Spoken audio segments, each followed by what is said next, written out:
Colorado looks like this, and the Front Range looks like this.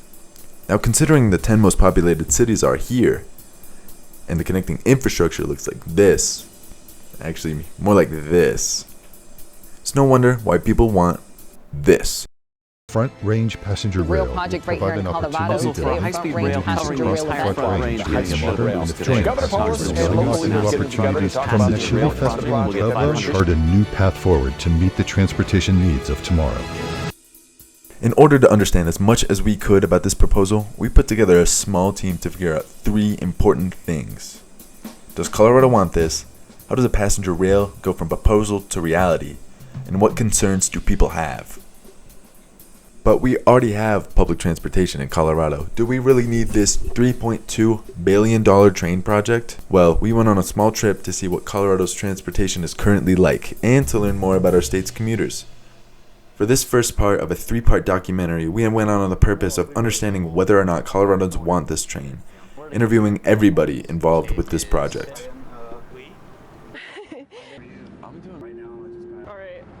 We started from southern Fort Collins, heading south to Boulder, following the proposed route of the passenger rail. In order to make this trip in one day, we had to start at 6 a.m.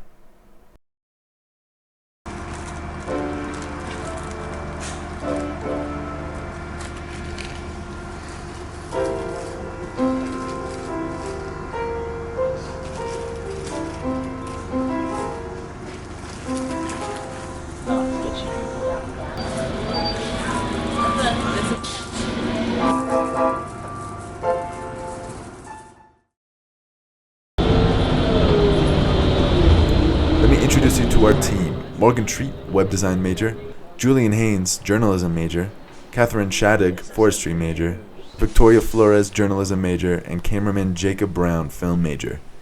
It might be clear that none of us were experts on trains and no one really knew much about this train project. So, what is the train project? And it was created in order to facilitate the development of a new passenger rail corridor around the Front Range region.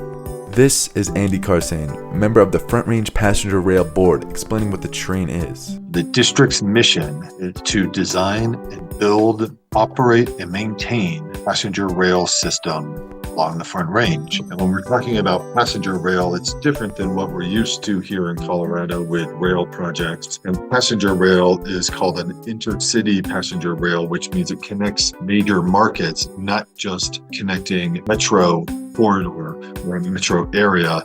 We are developing a passenger rail system that connects the cities along a region with faster speeds, different train sets, fewer stations, and longer distances than are normally associated with what we're used to here in Colorado when we talk about rail service. This is Nancy Burke. So here's our handy dandy little map. Director of Communications on the board. She explains where the train will go. It's also on our website, but it is the corridor, well, the stops, there's 9 stops. So it'd be Fort Collins, Loveland, Longmont, Boulder, then Denver, which is nice because it'll go into Union Station. And then you could hop on the RTD light rail and get to DIA. So you can really be anywhere in a matter of minutes. And then south it goes to South Denver, Castle Rock, and then Colorado Springs and Pueblo. You'll notice that our corridor, or actually our district, goes state border. So we have visions to bring it on up into Wyoming and down to New Mexico down the road. And this will help Amtrak with all their connectivity throughout the nation as well. So it's really all about connectivity. Basically, the Front Range Passenger Rail is a passenger rail service going from Fort Collins to Pueblo, making stops in Loveland, Longmont, Boulder, Denver, Castle Rock, Colorado Springs, and Pueblo, with future plans to go up to Wyoming and down to New Mexico. Okay, now let's discuss public transportation in general. Denver has a pretty robust public transportation network, but a lot of people would agree that it isn't enough. Not to mention, the rest of the Front Range has barely any other options than buses or cars. In other cities around the US, public transportation has a lot more coverage and a lot more ridership. The best city being New York, which not only integrates public transportation within its communities, but connects them with the rest extremely efficiently. In general, however, Denver is a microcosm of the problem with transportation in America. In places like Japan, South Korea, France, Germany, and places with the highest quality public transportation, there isn't any need for a car. In America, and with no exception Colorado, you absolutely need a car. This train, however, would be a step in the direction of options for commuters. Nancy talked about probably the biggest opportunity benefit that we have that we speak to people around, and that's the connectivity. We're talking about building a passenger rail system that connects these cities, these 9 areas around the region. We are talking about developing a new way of connecting riders, business, commerce, tourism, higher education, students, military, all of these folks could be possible future riders that can benefit from increased connectivity, not only from all of these, station to station, one of these 9 stations to another station, but once you arrive at the station, first and last mile connectivity from a new station, building in what existing transit services are available, expanding those and creating a value to those existing services within those interregional areas to expand that out into a more holistic look at how we connect people throughout this region.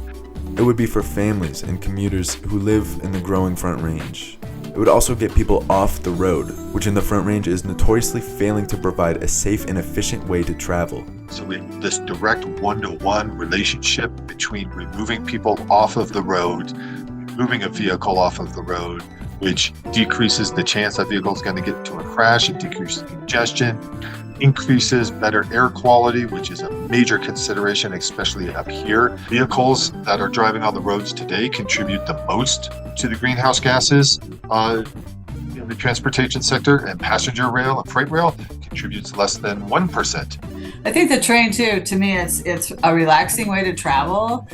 You can meet people, you can have efficient use of your time, you can study, you can, read a book, whatever. You don't have to drive and, get angry at the car next to you or whatever that is.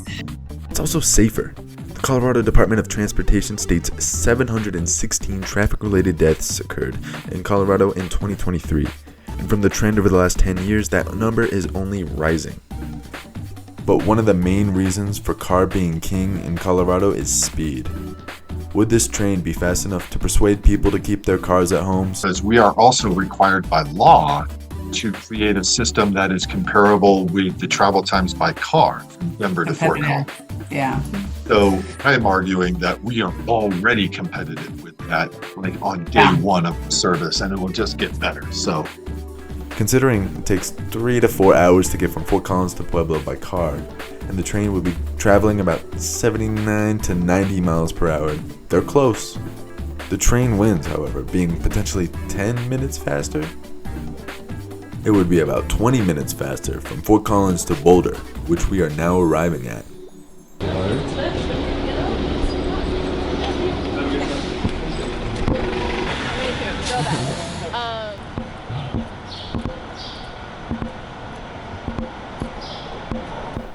Hopping onto the RTD bus, we headed towards Denver.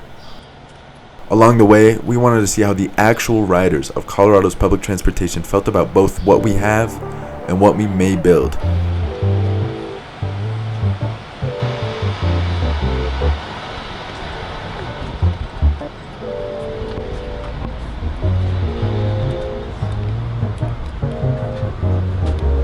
While riding the bus, we interviewed everybody who was willing to see what they thought about public transportation in Colorado in general, to see their experience with RTD, and to see why they were riding the bus today.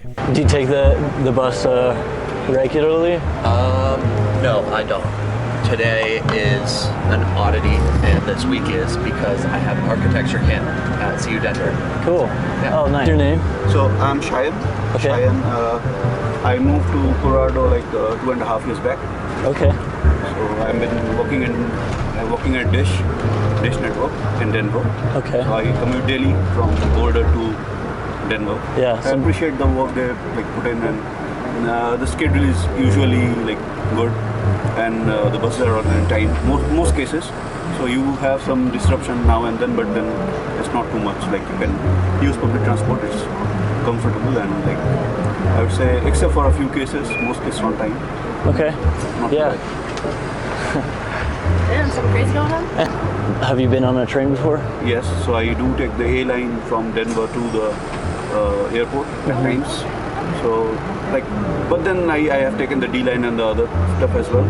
I have not felt like it's too safe after certain hours, so that's something they need to work on. But then like I feel trains are a bit more like less accident prone or safer, or like less service disruption unless there is something planned.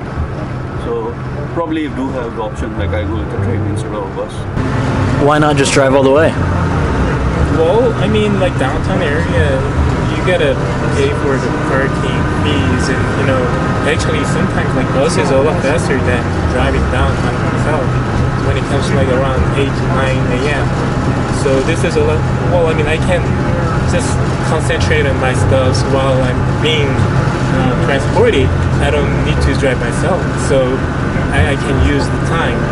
Yeah. I think this is pretty neat, So you're definitely, it seems like to me that you are a pretty big fan of how the system is already. Yeah, well, I mean, I'm from South Korea, so I mean, public transportation in South Korea is awesome. In that area, well, we have some like decent public transportation, but my take is that like it's less reliable. If I need to go A to B, I cannot be assured that I can be on time.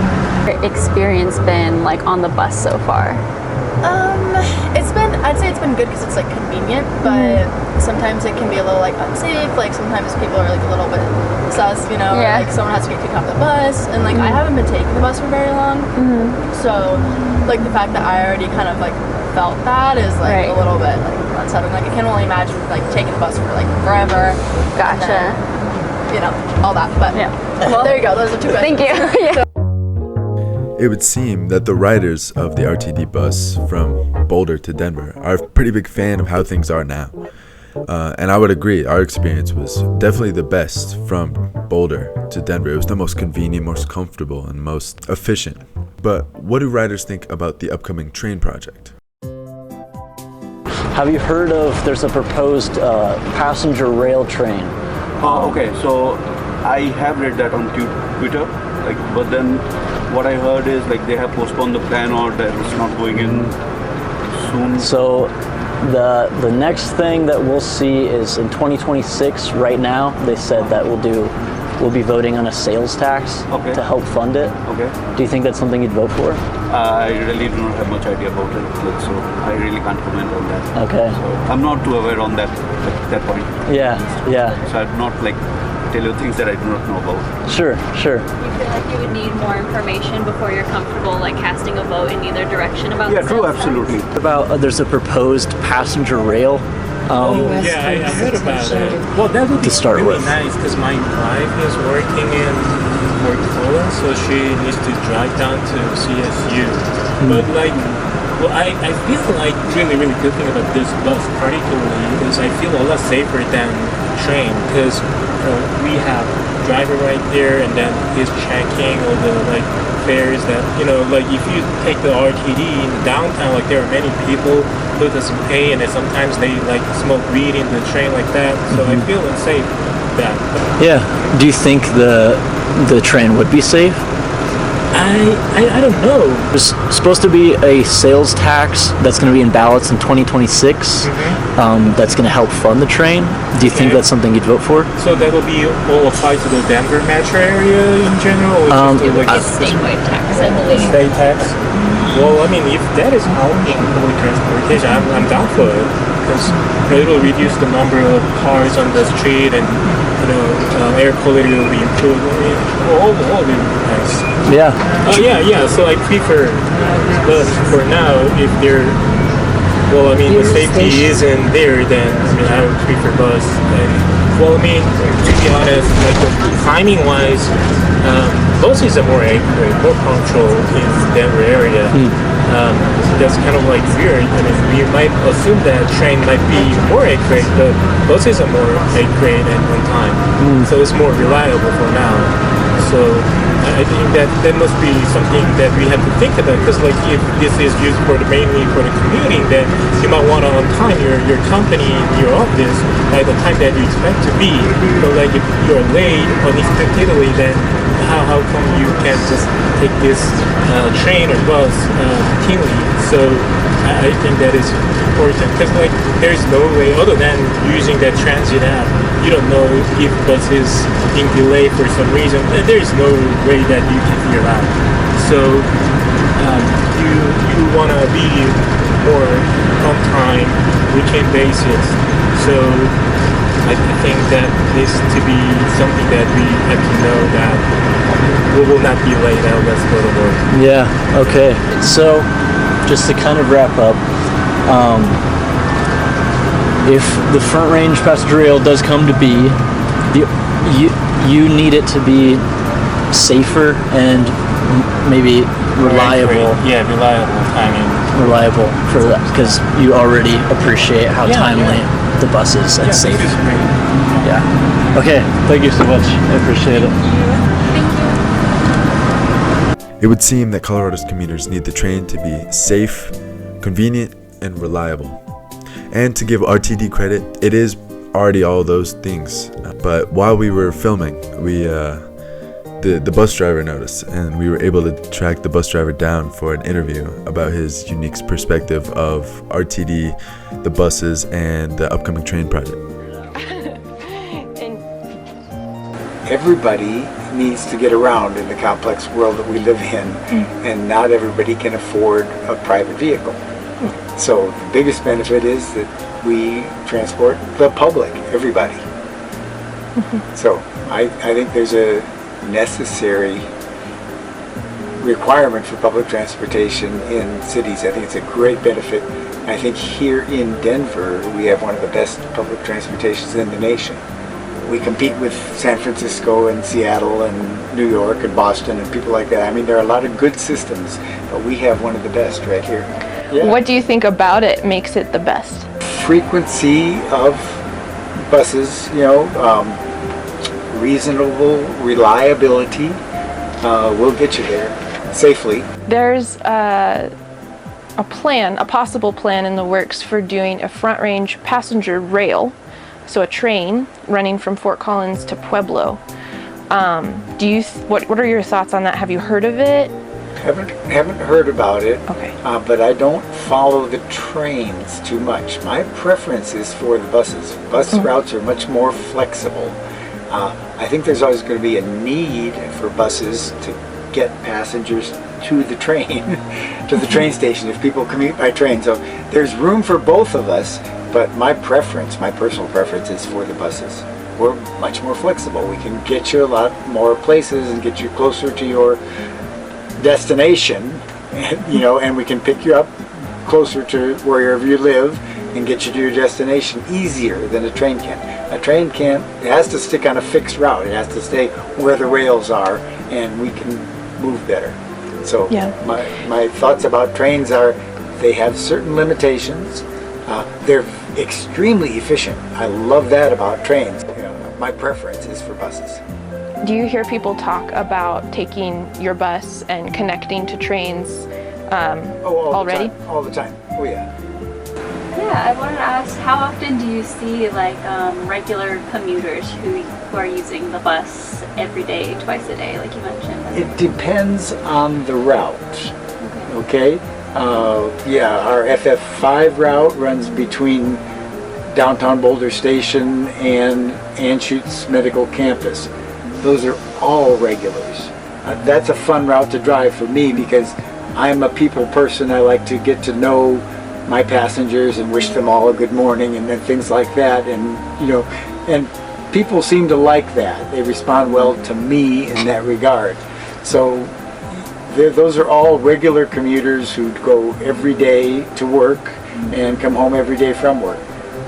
So would you say then that there's an opportunity on buses to kind of establish a community that might not be available on a train then?